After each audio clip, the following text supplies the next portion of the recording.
It was a warm morning on the 1st of August. The sky was blue with only a few light gray clouds. Everyone at the competition agreed that it was a beautiful day for eel hunting. As Alex watched the nervous participants receive words of kind support from their family and friends, she began to feel nostalgic. She scanned the crowd looking for her father. Alex saw him standing at the edge of Stony Loch with a complete look of determination on his face.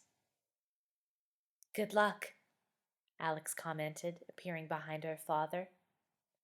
Mr. Pierce turned around and smiled. "Thanks, but don't expect me to perform any miracles out there. I was talking to another participant who said he's been eel hunting since he was a lad. These people have had years of experience. I'll never be able to beat them."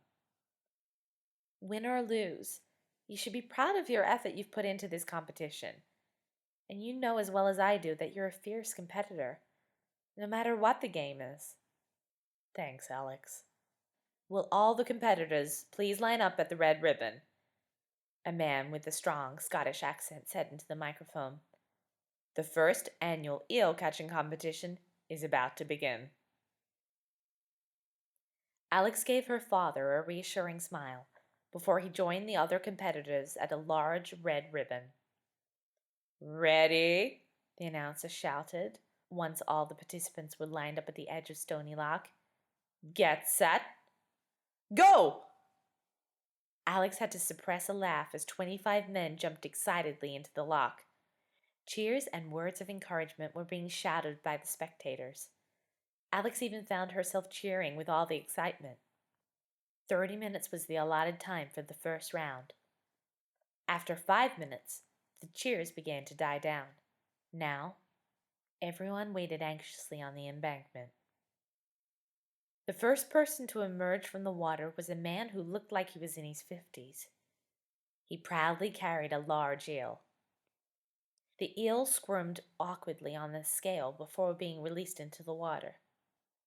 A few more men emerged from the water before the 30-minute period expired. However, most of the competitors waited until the sound of the horn before leaving the water. Alex scanned the crowd of soaking wet men. Although the eels varied in size, almost everyone had caught one. Those who hadn't looked very disappointed. Alex continued to search for her father. "Everyone out of the water," the announcer called. "Your 30 minutes are up." "Where is he?" Alex thought, as her heart beat frantically. Memories of the similar incident that had taken place at Stony Loch circulated in her mind. She wondered if this was one of his jokes. "This isn't a joke," she concluded. "He would never ruin his chances of winning just to scare me." Suddenly, Mr. Pierce resurfaced. Then, just as quickly as he had appeared, he disappeared with a large splash. "Dad!" Alex cried. Everyone's eyes were on the water as they waited in anticipation to see if Mr. Pierce would surface once again. When Mr. Pierce did resurface a few seconds later, he brought with him something very dark and large. "What does he have?"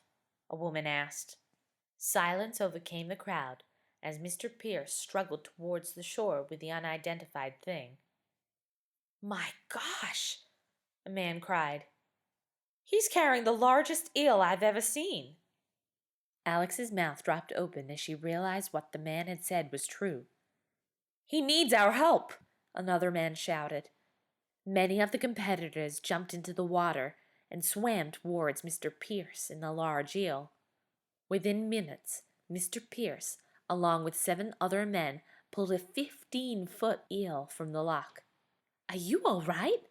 Alex cried, running to her father's side as he collapsed on the ground in exhaustion.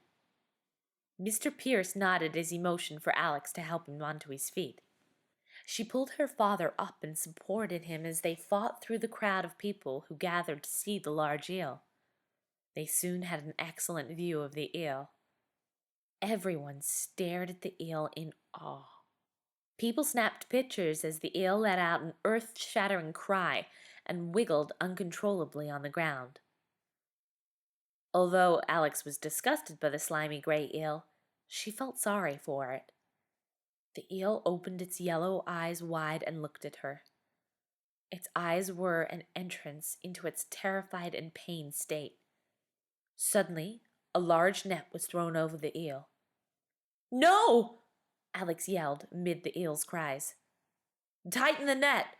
the man who'd been weighing the eels commanded. One of the eel's fins became caught in the hole in the net. It tried to fight its way out of the net, but only succeeded in breaking its fin and getting even more tangled. A sorrowful cry escaped the eel's mouth.